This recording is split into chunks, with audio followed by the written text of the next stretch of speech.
Okay, definitely sounds worse and is too slow. So now we know, or we can make a guess, that the speed of the songs can be matched somewhere in between the extreme speeds of +10 and -10. Next I'll try halfway between 0 and +10, which is around 5.15 on the tempo slider.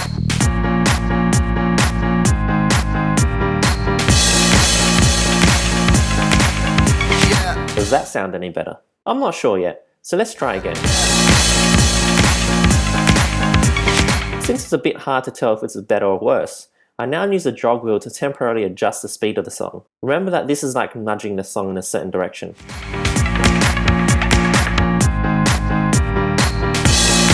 Since I've dropped the song on the beat, if I use the jog wheel to nudge it slower, will it sound better or worse?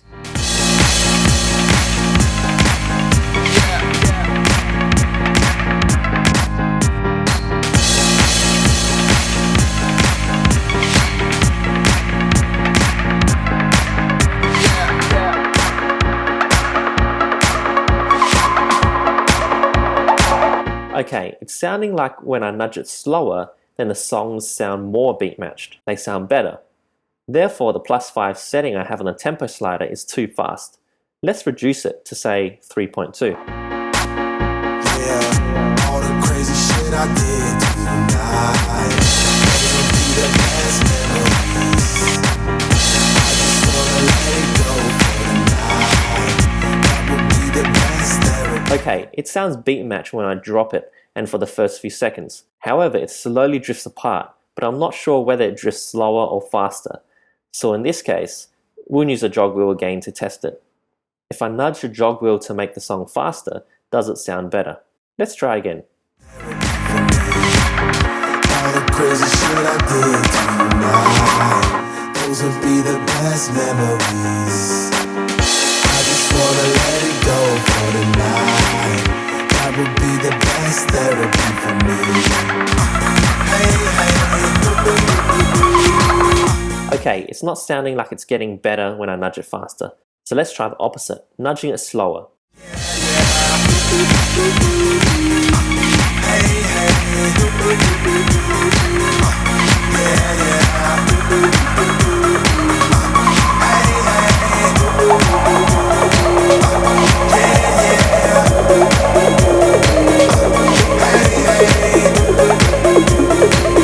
Ah yes, that's sounding better. So now we know that 3.2 on the tempo slider is still too fast, since we're having to nudge the song to be slower on the jog wheel. However, it's pretty close, so let's not adjust too much. Let's adjust the tempo slider to something slower, say around 2.2.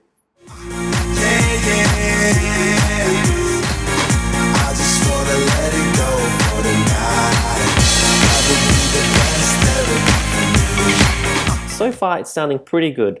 Let's nudge the jog wheel to see what direction makes it sound worse.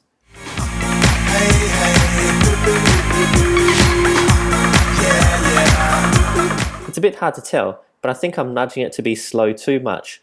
So I correct this by nudging it a tiny bit faster.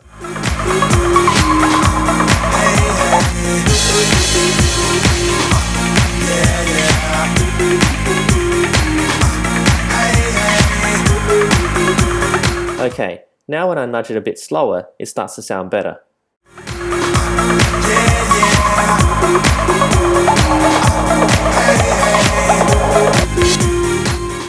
Let's adjust the tempo slider so that it's slower again, but adjust it a tiny bit, let's say to +1.9.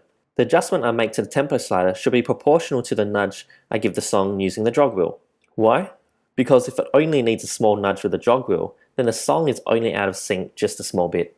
Okay, now I drop the song again and see what sounds better.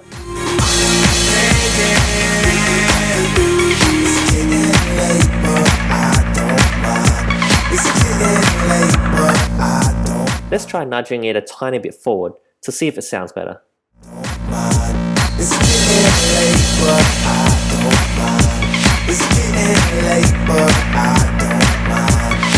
Yes, it does sound better to my ears, so let's adjust the tempo slider a tiny bit faster.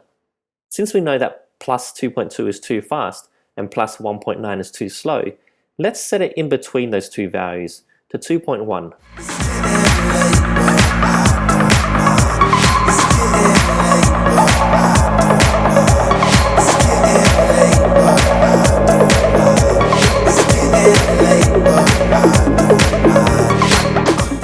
sounding pretty good, but I'm having to nudge it a tiny bit forward. Maybe I didn't hear it properly before, and plus 2.2 isn't too fast. This is okay because we know it's somewhere very close. Let's adjust the tempo slider a bit more to say plus 2.45.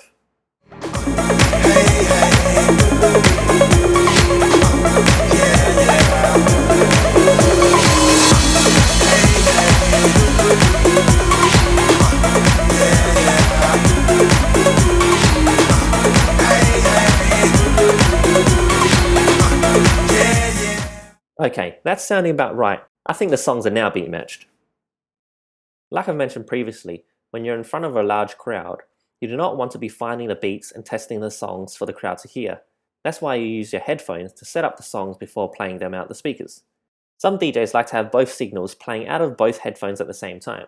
However, when you do it this way, it may be hard to differentiate the two conflicting BPMs. This usually results in you having to turn up the volume higher to try to determine which song is faster or slower, which can end up being damaging to your ears. So that's why I, and many other DJs, use what is called mono-splitting, which is splitting the audio signal so that you have one signal coming in one ear and the other signal, or the master signal, coming in the other ear. This makes it easier to differentiate the beats, and it also doesn't require a high master volume, which can save your ears. To set up mono-split, make sure the monitor switch is set to mono. Then select the channel you want it to have coming into your headphones. This will depend on the channel the song you are preparing is on.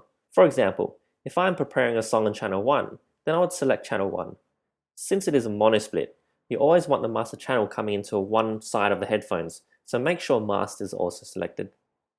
Remember that in older mixes, the volume level of the master channel will be proportional to the actual volume coming out of the master volume. In other words, the actual volume coming out of the speakers. So if the master volume indicators don't show a strong signal, you'll have a hard time hearing the master channel in one of your ears. For the more advanced mixes, they will have a monitor mixing setting. This is where you adjust how much signal from each channel will come into your headphones.